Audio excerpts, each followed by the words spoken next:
أهلا بكم.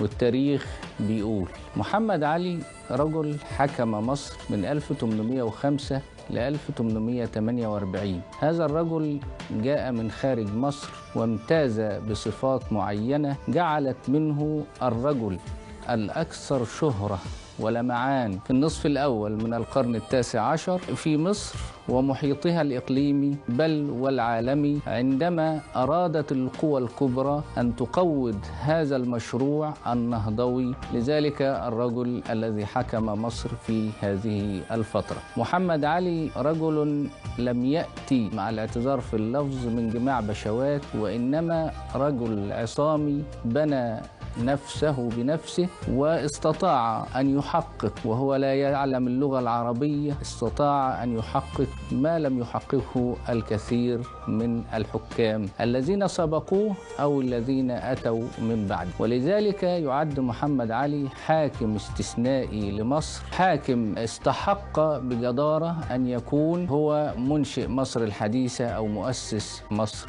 الحديثة. محمد علي استطاع أن ينهض بالاقتصاد المصري، الزراعة والصناعة والتجارة وجميع النشاطات الاقتصادية. استطاع أن يؤسس صحافة في فترة لم تكن الصحافة منتشرة فيها في عالمنا الشرقي. استطاع أن يؤسس جيش أو قوات مسلحة بأقوى الأسلحة، حتى أنه استطاع أن يواجه الجيوش الأوروبية التي كانت قد بلغت مبلغا عظيما من التقدم في العدة والعتاد. محمد علي أيضا استطاع أن يؤسس لما يسمى في يومنا هذا بالتدريب، فأرسل البعثات إلى أوروبا. هذه البعثات كانت بمثابة كورسات أو دورات تدريبية للمصريين ينقلوا الخبرات الأوروبية أو الخبرات في الدول التي بعثوا إليها إلى مصر. وهذه البعثات أتت بثمارها في عهد محمد علي وفي عهد خلفاء محمد علي، فنرى رفاعة الطهطاوي ونرى علي مبارك ونرى غيرهم ممن استطاعوا أن يؤسسوا مدارس بعد محمد علي، ومنها المدرسة الثانية لتعليم البنات في 1863 وغيرها ممن جلبوا هذه الخبرات من الخارج أو من أوروبا. محمد علي أيضا كانت لديه نظرة استخباراتية، هذه النظرة كان يطبقها حتى على أولاده، لا للتجسس عليهم وإنما لمعرفة سلوكياتهم وتربيتهم، فهو لم يكن مصابا بالوسواس أو المرض، وإنما كان رجلا حكيما عاقلا يراقب أفعال وسلوكيات أبنائه لكي يربيهم التربية السليمة. فخرج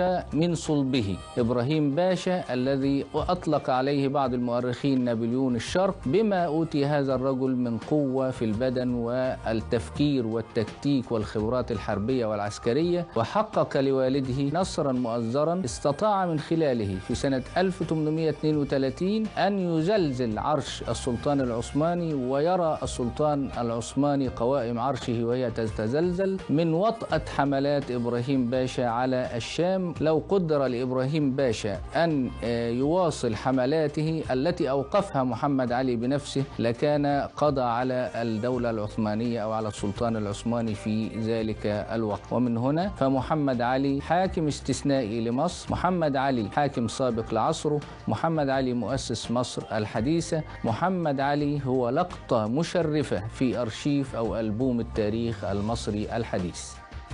لو بصينا لإنجازات محمد علي في النشاط الاقتصادي، الزراعة والصناعة والتجارة، هنلاقي من أهم الحاجات اللي عملها محمد علي في النشاط الزراعي حفر الترع وإقامة الجسور والمنشآت، ومن أهمها القناطر الخيرية طبعا اللي سهم كتير جدا في تنمية الزراعة في مصر وخاصة في الوجه البحري. كمان أدخل الكثير من النباتات الجديدة مثل نبات النيلة الهندية التي استطاع تدخل في الصناعة بعد كده. وفي التجارة استطاع محمد علي أن يحتكر الكثير من المحصولات والتي جاء ثمارها أو أتت بثمارها في العائد بتاعها أو الميزان التجاري الذي أصبح لصالح محمد علي في تلك الفترة، كان لخدمة مشروعه القوي وهو إقامة قوات مسلحة أو إقامة جيش مصري قوي في ذلك الوقت. في الصناعة قام محمد علي أو أقام محمد علي الكثير من المصانع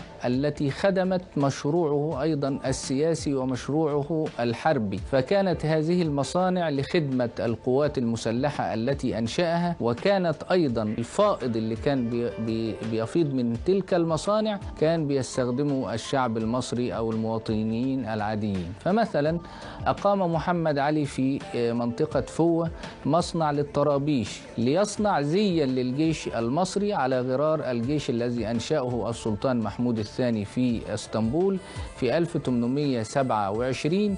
وهذا المصنع كان يصنع حوالي 600 طربوش في اليوم، وعندما كانت احتياجات هذا المصنع تزيد عن حاجة الجيش أصبح الطربوش يباع للمواطن المصري العادي، ولمدة 100 سنة بعدها كان الطربوش هو غطاء الرأس أو الزي الرسمي في تغطية الرأس للمواطنين المصريين جميعا. هكذا نجد أن محمد علي لم يأتي ومصر كانت فراغ أو خاوية، ولكن مصر كان فيها تعليم، كان فيها صناعة، بس صناعة يدوية. إنما اللي عمله محمد علي هو أن جاء بالماكينة الأوروبية وحدث الصناعة على أسس حديثة، وبذلك استحق محمد علي أن يكون مؤسس مصر الحديثة. إذا اتجهنا إلى التعليم فإن محمد علي أيضا عمل تعليما أو أنشأ تعليما موازيا للتعليم الأزهري. وهنا بقى المعجزة التي جاء بها محمد علي، أن محمد علي جاء بهرما مقلوبا في التعليم. فمن المعروف أن التعليم يبدأ من النشء ثم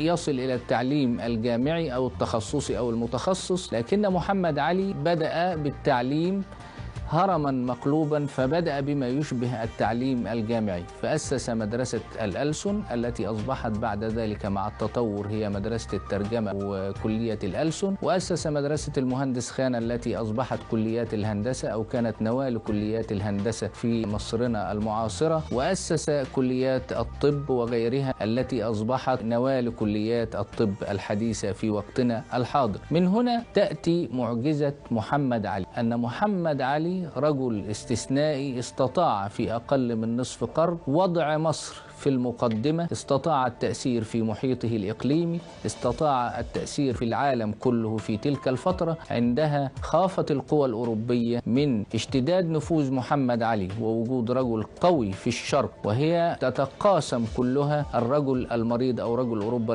المريض الدولة العثمانية، فخافت أن يكون هناك رجل قوي في الشرق، وبدأت في تلك الفترة في تقويض مشروعه الذي قوّد بمقتضى معاهدة لندن. لكن محمد علي ذلك الرجل العصامي الذي لم يصله اليأس يوما ما استطاع في الفترة من 1840 إلى 1848 الاهتمام أو تكملة الاهتمام بالزراعة المصرية وتكملة الاهتمام بجميع المنشآت التي أنشأها، وكان رجلا حتى وهو طاعن في السن وأكبر من 80 في العمر، كان رجلا دائما يستيقظ مبكرا، دائما يدعو حشمه وخدمه الموجودون في الديوان حوله أن يعملوا ويعملوا ويعملوا.